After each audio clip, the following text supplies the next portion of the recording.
Olá, gente, bom dia. Hoje, dia 2 de novembro, a gente está aqui nesse feriado, né, do Dia dos Mortos, e a gente aproveita para refletir sobre um tema muito interessante, que é a morte, a vida, os mistérios que cercam esse tema.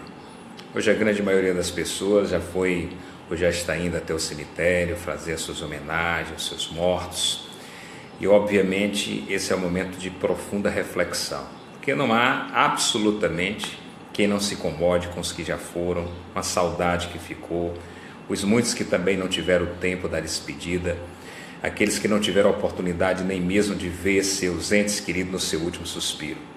A morte, ela é profundamente inquietante, porque ela separa fisicamente pessoas que se amam, pessoas que se gostam, pessoas que são parte, né? são integrantes de uma mesma célula familiar, de grandes amigos.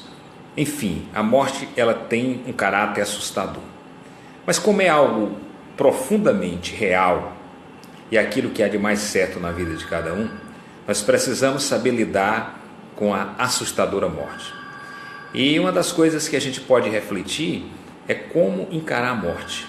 O que ela representa no universo religioso, no universo transcendental. Para aqueles que, como eu, tenham fé, a gente acredita numa vida após. A gente não pode compreender que essa vida seja simplesmente termine por aqui. Nós acreditamos nessa vida após. Uma das grandes reflexões sobre a morte que eu me deparo e, de fato, me sinto muito feliz em dividir com vocês, é sobre o próprio Rubem Alves, esse grande teórico da educação, esse grande mentor da intelectualidade brasileira, que nos deixa uma eterna saudade. Ele tratou muito dentro de um dos livros dele sobre um texto, Tenho Medo, onde ele tentava, de todas as formas, colocar muito claramente, né, o que lhe levava a ter medo da morte e como ele passou a encarar a morte como amiga, assim como São Francisco de Assis encarava também a morte como amiga. Mas ele entendia que esse medo absurdo da morte o fazia cada vez mais se aproximar deste fim doloroso, que não adianta a gente temer o que pode vir a acontecer, porque isso termina apressando, termina nos imobilizando, termina fazendo nós nos acovardarmos diante da vida. E o medo de viver faz perder o sentido da própria vida. Há um belíssimo poema que eu marquei aqui para apenas ler uma estrofe para vocês, de um poeta extraordinário, Mário Quintana, que ele diz que um dia pronto me acabo, pois seja o que tem de ser, morrer que me importa, o diabo é deixar de viver. Então, de fato, o que não é doloroso é a morte em si, é você saber que deixou muitas coisas para trás. O que é doloroso não é você saber que chegou ao fim, é você saber que deixou muitas coisas sem fazer para trás. Por isso que eu sempre tenho dito que o tempo de viver é agora. Nós não temos um futuro. Nós apenas nos limitamos a esse presente, a este momento. Então, o tempo de fazer é agora. O que nos assusta na morte é se nós não tivermos feito coisas interessantes, colocado os nossos objetivos, nossos ideais, tudo aquilo que a gente sonhou. Quantas vezes nós permanecemos a vida inteira investindo em relacionamentos que não têm o menor futuro, ao lado de pessoas que nunca nos trouxeram felicidade. Arriscamos em projetos e em trabalho que nos fazem completamente infelizes, que nunca tivemos coragem de mudar, de entender que nós somos capazes de transformar essa realidade que nos deixa opaco, que nos deixa inerte, que nos deixa parado. Imagine vocês, isso é que é doloroso. O Jung, uma vez perguntado se acreditava nessa vida após a morte, ele diz uma coisa muito interessante: quando eu olho para trás e vejo que tudo aquilo que eu sonhei em fazer, em construir, os meus projetos, eu concretizei, e quando eu vejo que tudo isso eu não me acovardei diante das realidades da vida, eu percebo que ao final estou chegando ao céu. Mas se eu olhasse para trás e deixasse apenas marcas pelos caminhos, projetos inacabados pelo medo de tentar e pela minha covardia, no fim da minha vida eu estaria chegando ao inferno. Então, para o Jung, o céu era a realização da plenitude de tudo o que ele fez aqui na terra. O céu era a realização da plenitude de tudo aquilo que ele construiu como homem, integrando-se na sociedade, fazendo o seu papel verdadeiramente de um humano, ativo, proativo, preocupado com as coisas da vida. Então, será que nós estamos chegando ao céu ou ao inferno? O que nós estamos fazendo agora com as nossas vidas? O que nós estamos fazendo com as nossas vidas que são situações ou circunstâncias capazes de impactar outras vidas, outras pessoas? O que nós estamos fazendo com os nossos projetos, com nossos planos? O medo absurdo da morte, o medo absurdo de viver intensamente, o medo de me atirar nos meus objetivos. O que ele tem feito de mal para mim? É claro que o medo é um sentimento que todo e qualquer ser humano tem. Às vezes ele é até prudencial, mas é o medo que nos sinaliza a reflexão, mas o medo que nos imobiliza, o medo que nos deixa inerte, o medo que nos deixa parado. Esse medo é avassalador. Você está um morto-vivo.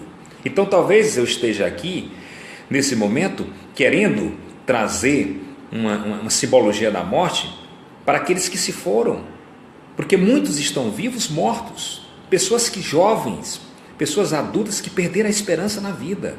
Pessoas que estão se acostumando a fazer as mesmas coisas, que não têm coragem de sair da cadeira nem da sua zona de conforto. Que estão presos como grilhões, esperando, como diz aquele poeta maravilhoso que também já se foi, Alseixas, com a boca escancarada esperando a morte chegar. Não, gente, a vida está aí para a gente viver. Celebrar os mortos é celebrar a vida. Quando nós vamos a um cemitério, nós vamos ver a dimensão do calor humano, do sentimento profundo que nós temos pelos nossos entes queridos e a certeza que nós somos pó, somos frágeis, para arrancar de nós qualquer sentimento outro que não seja o de humildade e simplicidade. Porque nós não somos nada, né? E somos tudo, porque somos safra de Deus, somos imagem e semelhança de Deus. Mas o que estamos fazendo com as nossas vidas hoje, isso que é importante destacar, é que vai nos levar a ter um final em que as pessoas sentirão saudade pelo que nós fizemos e pelo que nós representamos nas vidas delas. Por isso é importante essa reflexão. E Rubem Alves coloca muito isso. E eu agora também, um dos livros que sou apaixonado pelo poeta, o Vinícius, ele dizia que resta o diálogo cotidiano com a morte. Este fascínio pelo momento a vir. Quando emocionada ela virá me abrir a porta como uma velha amante, sem saber que é a minha mais nova namorada. O que esses poetas transcenderam através do gigantismo de sua obra era dar um colorido à dor. Claro que a morte nunca é bem-vinda, porque nós temos dentro de si a explosão pela vida, a vida que nos norteia, a vida que nos apaixona. Mas o que nós precisamos entender é diminuir o tamanho da intensidade da morte e da dor nas nossas vidas.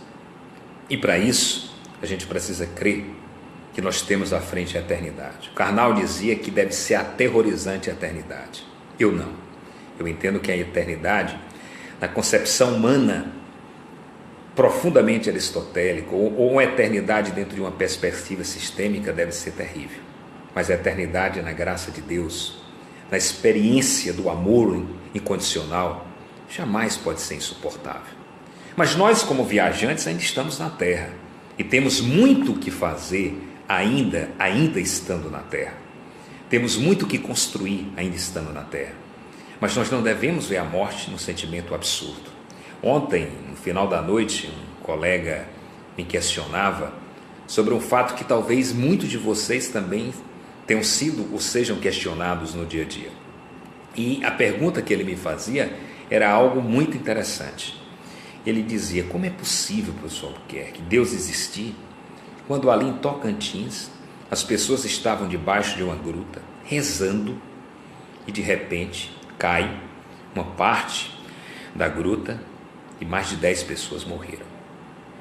Tem perguntas que de fato explodem profundamente e nós ficamos a indagar, né, o porquê que acontece aquilo, qual a razão que acontece aquilo. E isso me fez lembrar de um livro também lido por mim, que é Quando as Coisas Ruins Acontecem às Pessoas Boas, que é do Haroldo Rochner, e que ele coloca de forma muito textual e clara por que coisas ruins acontecem a pessoas boas. Como é que eu estou rezando e de repente cai? As pessoas vão para uma romaria e de repente sofrem um acidente, né? E morrem. Gente, Deus não é um manipulador. Deus não interfere na natureza das coisas. Deus não vai evitar que um carro sofra um acidente, que uma criança caia de uma cadeira e venha morrer. Deus não faz o que cabe ao homem. Eu tenho um texto e aconselho vocês a ir até o meu blog e lerem esse texto, em que ele diz: Deus não age onde o homem deve agir. Então essas situações da vida, essas possibilidades, elas vão sempre acontecer.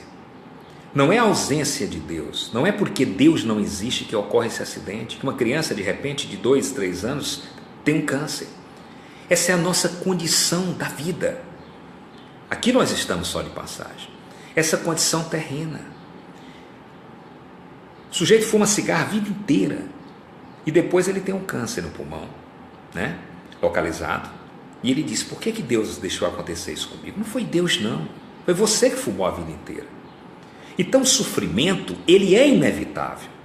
Mas parte desse sofrimento pode ser evitável. Basta que eu tenha prudência, que eu tenha temperança nas minhas atitudes, na forma de lidar com a vida, que eu beba menos, que eu não fume, que eu faça minhas atividades físicas, que eu me alimente com tranquilidade, com serenidade. É essa forma que vai me possibilitar, de fato, né, ter uma vida mais longeva.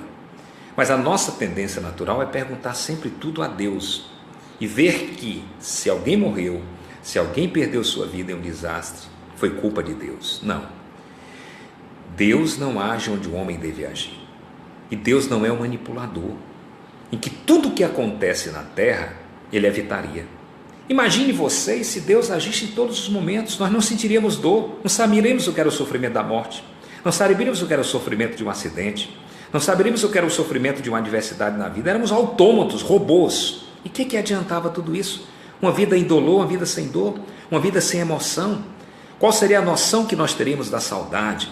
Qual seria a noção que nós teríamos do amor próprio? Se Deus nos anestesiasse de toda dor. É a dor que nos ensina, é a dor que nos dá a dimensão de humano. Se nós deixarmos de ter a dor, a gente deixa de ter essa condição humana. Por isso que Deus não age onde o homem deve agir. Antes de você atribuir a Deus a morte daquela criança, aquele acidente de trânsito, reflita. Essa é a nossa condição humana. Essa é a nossa condição. Por isso, a perspectiva da morte, ela não deve ser compreendida senão nessa condição humana de passagem.